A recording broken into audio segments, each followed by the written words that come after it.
everyone. Today we are going to discuss the poem America written by Allen Ginsberg. America, the poem starts with a tone of reconciliation, saying, "You made me want to be a saint." It has political optimism. Then the poet warns the country. Ginsberg then accuses the country of pushing him and says that he knows what I am doing. And he says he has not read newspapers for months. So the poem goes back and forth.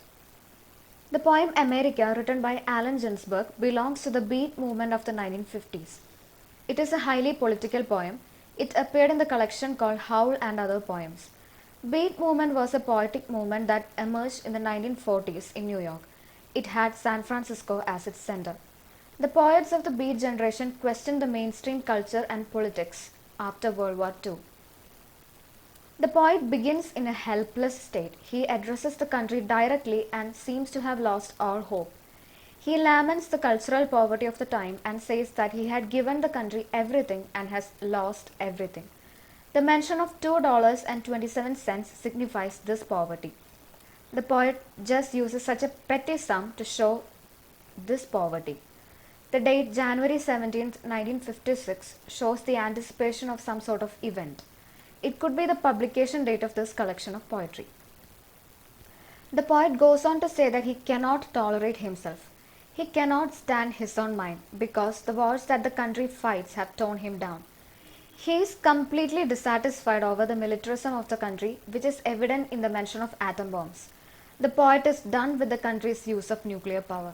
He continues to say that he does not feel good and he would not write his poetry until he is in his right mind. The poet then goes on to ask a series of questions to the now personified country. When will you be angelic? When will you take off your clothes? Here he is asking the country to shed her pretensions and masks. When will you look at yourself through the grave? Trotskyites are the communists denounced by the country. America was in constant war with the communists in the country. Many communists were victims of this. Allen Ginsberg himself had first-hand experience regarding this because his mother was a communist and he himself was a communist. America, why are your libraries full of tears?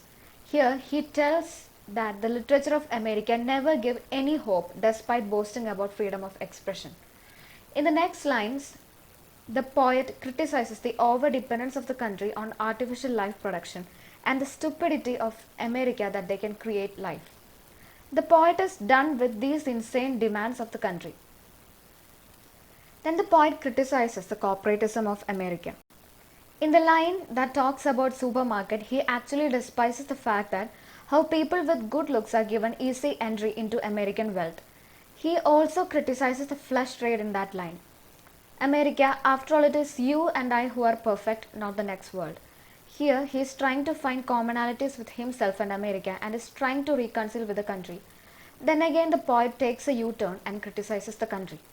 He criticizes the industrialism of America and says, "You made me want to be a saint." He speaks as if America is a lost lover. It shows that the poet was once hopeful and optimistic in America.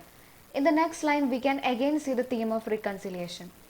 The line "Burroughs is in Tangiers" refers to William S. Burroughs' time spent in Tangiers.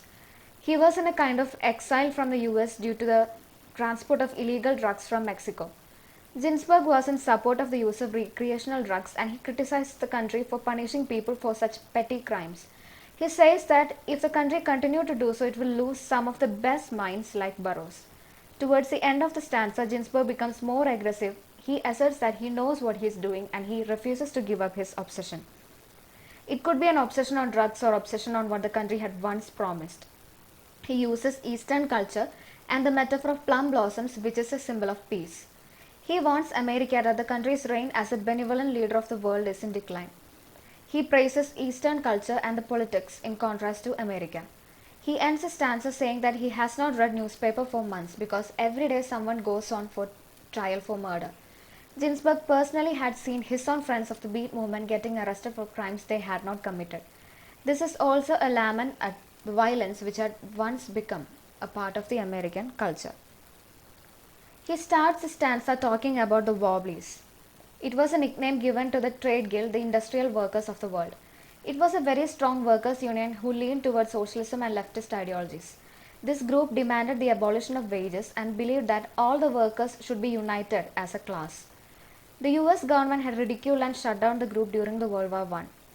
Ginsburg's mother herself was a communist and had taken him and his brother to the Communist Party meetings. So he used to be a communist when he was a kid and he is not sorry for it. During the 1950s, there was strong anti-communist sentiments in America. So the statement made by the poet is quite a social risk here because it could have brought about charges of treason. This stanza is confessional in nature. He says that he smokes marijuana every chance he gets. He thus says that whatever the crimes he has committed, he goes on to confess the other crimes he has committed, such as taking marijuana, getting drunk in Chinatown, and reading the communist ideologies of Karl Marx. He also declares that he won't say the Lord's Prayer. This must be in accordance with Karl Marx's famous statement, religion is the opiate of the masses. This also fits the fact that the poet himself was a communist. He says that his psychoanalyst thinks he's fine. Ginsburg had actually visited a psychoanalyst for depression who advised him to do whatever made him happy.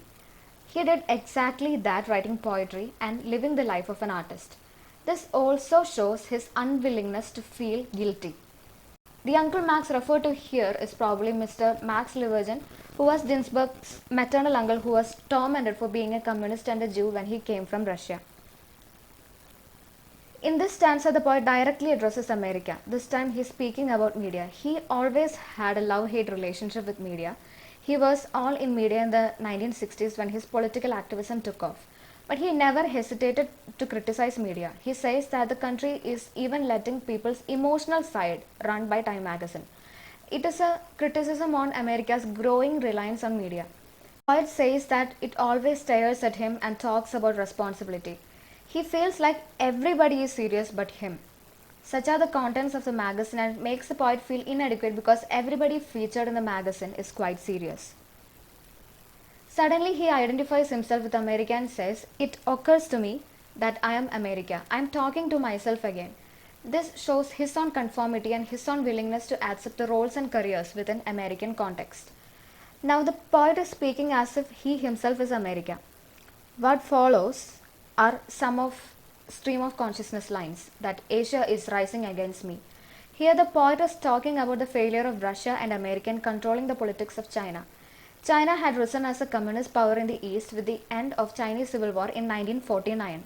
This meant that China would become an ally of Russia. This was a setback for the US foreign relations with the East, which was followed by the victory of the Allied forces in World War II.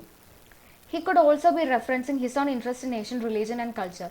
Many beat writers were so fascinated by the ideals of Buddhism. So the poet here also means that the tenets of Buddhism like peace, transcendence and love are a clear contradiction to American values, which the poet himself used to identify with.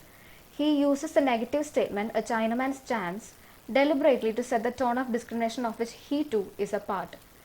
In the next lines, the poet lists a series of national resources which testifies what a pauper America is. Here he mixes the personal with the national. He uses the tone of sarcasm here also. He talks about the underprivileged poor immigrants of America who are under constant surveillance by the authority. He doesn't understand why a country so technologically advanced would treat the insane people so poorly. This is also very personal because he himself had seen his own mother being taken from one mental asylum to another while he was a child. He ends the stanza with another example of discrimination. "My ambition is to be the president despite the fact that I am a Catholic." Even though Ginsburg was a Jew, during Ginsburg's time it was impossible for a Catholic to be the president. But it was later proven false when John F. Kennedy became president. In these lines, Ginsburg returns back to a more personalized America rather than identifying himself with the country. Now we see a less personalized perspective. He is not anymore in the mood of introspection and accuses the country again and says that he cannot write Holy Litany in the country's silly mood. Holy Litany is a series of petitions used in church services. Here, the poet means it to the complaints that he has about the country. He mentions Henry Ford, who revolutionized industry with his automobiles and made America a superpower, and says that he will now write poetry for profit and not because of his emotions. He thus testifies the American way and satirizes the country which does everything for profit. He would sell his poetry for $2,500 a piece as if he was selling cars. This way, Ginsburg goes back and forth and his conscience takes control once again.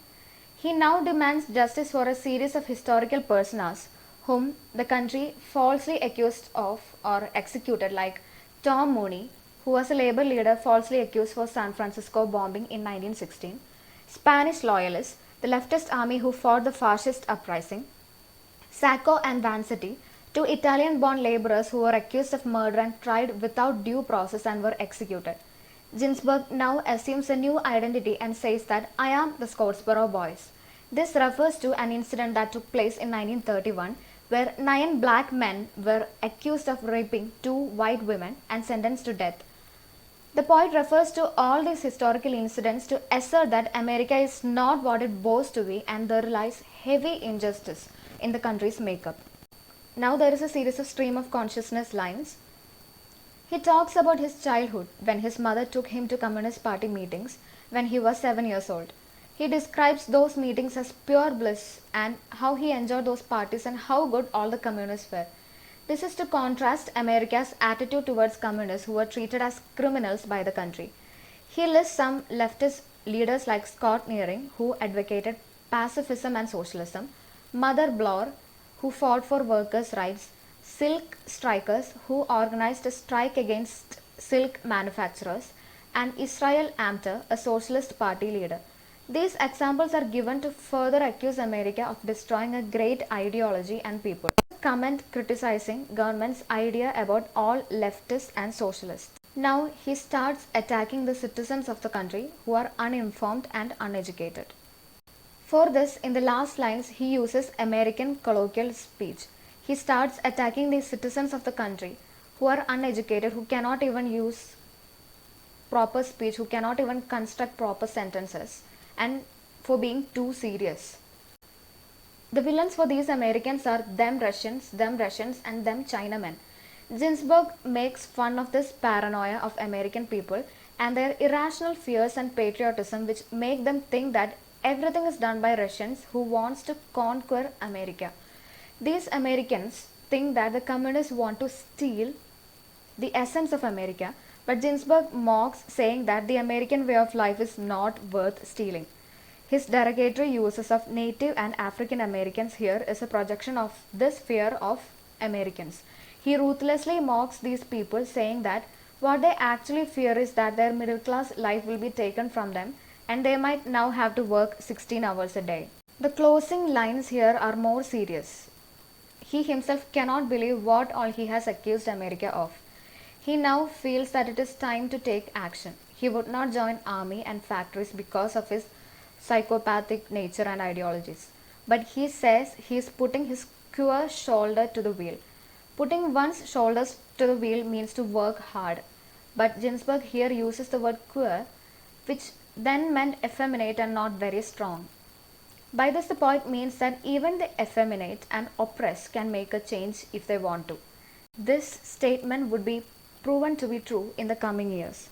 So in the final stanza he is actually making fun of the American locals who thinks that everything is done by Russians. The final 12 lines of the first part consist of a series of behaviors which the mainstream American society opposes. Ginsburg uses sarcasm to satirize America's attitudes towards them bad Russians. It indicates an uneducated, tough stance against America's adversary. Ginsburg uses sincerity to satirize America's fight against communism, drugs, and other behaviors. Thought crimes. Ginsburg believes that the very foundation ideals of America, such as free speech and expression, have become contorted. Tom Mooney, Sacco, Vanzetti were either silenced or executed for this. All these were historical figures who were accused and executed for thought crimes. Structure of the poem has an irregular meter and structure.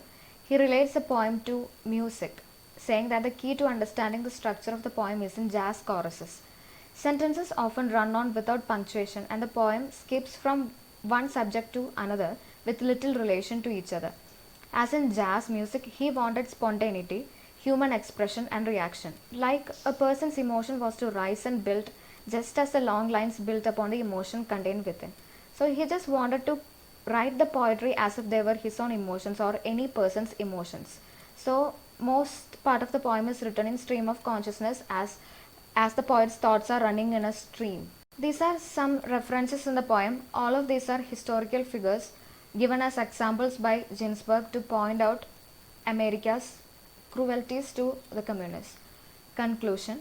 Through the poem, Ginsberg suggests that he will prove that even the outcast, the weak, and the effeminate can effect change, a statement that would prove to be quite true in the coming decades.